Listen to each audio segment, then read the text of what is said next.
ATM Stories, Always Telling More by BNP Paribas, the podcast that goes behind the scenes to bring you some little-known stories about the bank. These moments that have shaped the character and culture of a 200-year-old group to be enjoyed anywhere and at any time.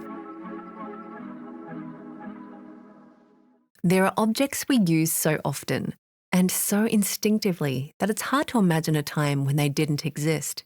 And in fact, it's just as difficult to picture a future without them. Today on ATM Stories, we're travelling back in time to explore the origins of one such everyday essential, the payment card, known in France as the Carte Bleue. Let's meet Alice and her daughter Lola, who are finishing lunch on a sunny terrace. One of those all-too rare mother-daughter moments that Alice wouldn't have missed for the world. A pistachio tiramisu shared between 2 spoons and a ristretto coffee later. The waiter approaches, bill in hand. How would you like to pay? Alice hesitates. She's just remembered her card has barely survived a 60-degree coloured wash. Mental note for later: stop putting things in the back pocket of her jeans. She glances at her daughter, Lola, then stares at the payment terminal. Phew! And off they go, arm in arm, as Alice recounts the washing machine saga to her daughter. Ha! Not bad, laughs Lola. But, Mum, why don't you just put it on your phone? Everyone does that now. I don't even get why you still carry that thing around. Stop making fun of me, Lola. I didn't grow up with contactless payments, you know. Let me tell you something. Payment cards aren't actually that old. In fact, I bet you don't even know when it was invented. Go on, take a guess. Sometime around the Middle Ages? Lola jokes. Alice smiles. Almost. Back then, darling, people traded chickens for sacks of flour. The payment card was born a little later in the 1960s. Well, at least in France, because the idea actually appeared about 15 years earlier in the United States. In the early 1950s, according to a story, a New York businessman found himself short of cash one evening and came up with the idea. He imagined a card that would allow people to pay at restaurants without having to hand over any money on the spot. The Diners Club was born, and with it, the first credit card. Restaurant owners were paid by the bank upon presentation of sales slips, in exchange for a small commission, of course. Meanwhile, customers would be debited later, at the end of the month, for instance. And if they couldn't pay then, the debt simply became credit. The concept quickly spread. Americans could shop in stores, eat in restaurants, in short, consume, in every sense of the word. And it was partly thanks to these cards that credit became one of the driving forces of the American way of life. As usual, grumbles Lola. Those Americans invented everything. Did we just change the name? Not quite. The French studied the American model, of course, but they wanted to go further. In the United States, there were hundreds of cards. Every bank had its own, every car manufacturer had one, and so on. And everything was based on credit, hence the name credit card. In fact, you will notice that the term entered everyday language, whereas in French, the credit aspect was always secondary. In short, this whole system relied on trust, and over here, bankers had their doubts. Credit has always been a more sensitive matter in France than across the Atlantic. Besides, if you're interested in the subject, I recommend the ATM podcast on consumer credit. Anyway, they took their time. They met several times.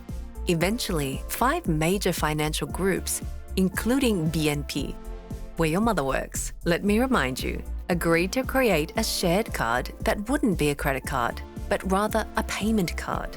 That's an important distinction. In France, the card was directly linked to the customer's bank account. It wasn't designed to create debt. Well, unless you count overdrafts, Lola points out. But why was it called the Carte Bleue in France? Ah, my darling, I'm afraid the answer may disappoint you.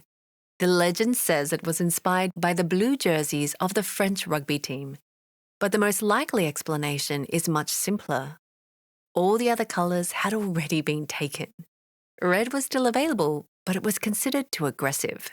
And it actually worked? Lola asks in surprise. I mean, did people just go along with replacing their coins and bills with a piece of plastic? Not exactly. But contrary to what you might think, customers weren't the hardest people to convince.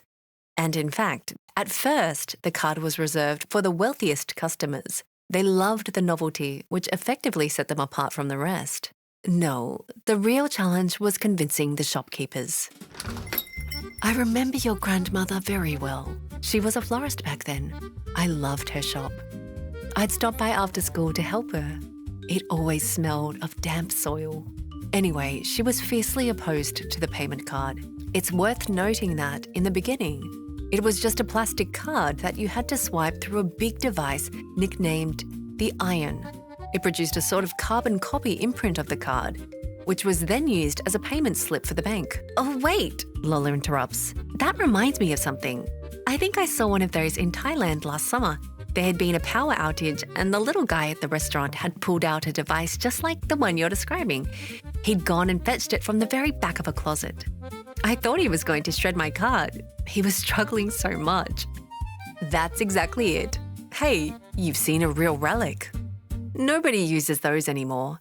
I remember your grandmother used to say, if I'm going to iron things on my counter, I may as well open a laundry service.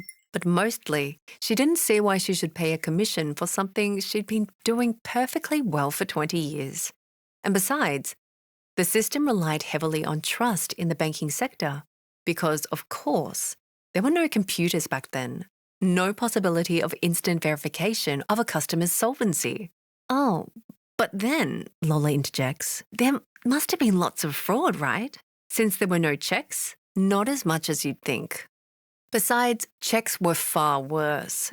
Back then, everyone used checks for absolutely everything. And from the bank's perspective, that was a financial black hole.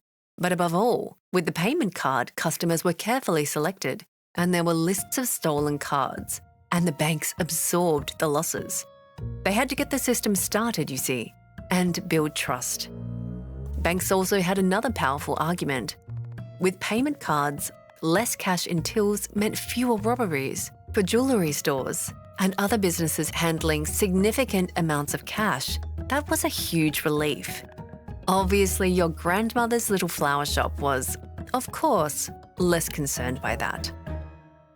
But eventually it caught on, says Lola, because today everyone has a payment card, or at least those who don't pay with their phone.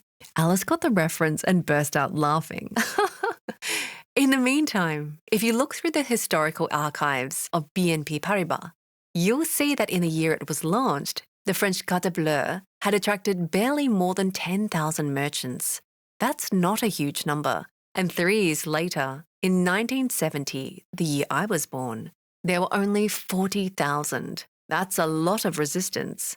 Meanwhile, on the cardholder side, there were already 400,000. What about ATM back then? Lola asks. Being able to withdraw money anytime, even in the middle of the night, must have encouraged people.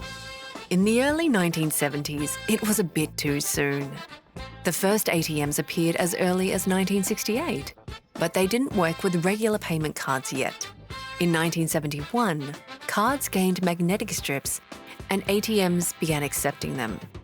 But there was still a long way to go. 2 major milestones would truly secure the future of the payment card.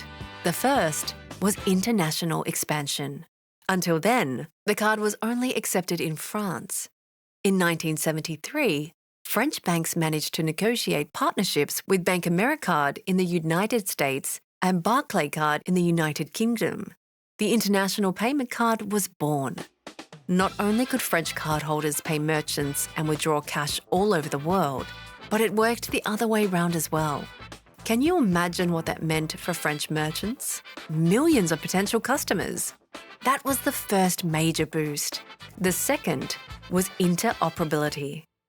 Lola stops walking and says vehemently, "What? Interoperability?" At first, there were several competing card systems, even in France. For example, there was the Carte Verte, launched by Crédit Agricole. It was a cash withdrawal-only card, but it was widespread in small towns. There was also Intercarte, Eurocard, and so on. And none of these systems were compatible. For example, you couldn't withdraw cash from any ATM. It depended on the type of payment card you were using. Seems logical enough, Lola says sarcastically. Well, realizing that this was going to seriously hinder their growth, banks gradually worked things out, step by step, until full interoperability was achieved in 1984. They created the Groupement des Cartes Bancaires with its CB logo, which appears on all cards today.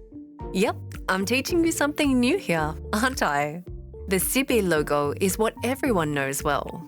It doesn't stand for Carte Bleue, but Carte Bancaire, which, by the way, hasn't stopped people, myself included, from continuing to call it a Carte Bleue.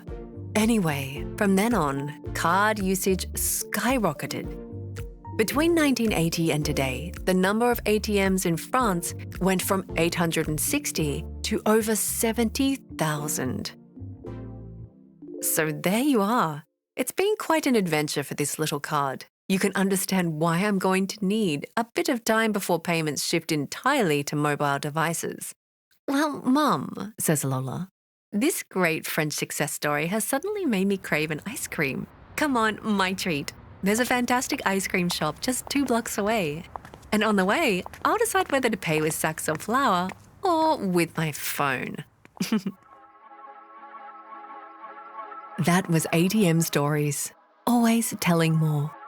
We'll be back very soon with more fascinating stories from the history of BNP Paribas.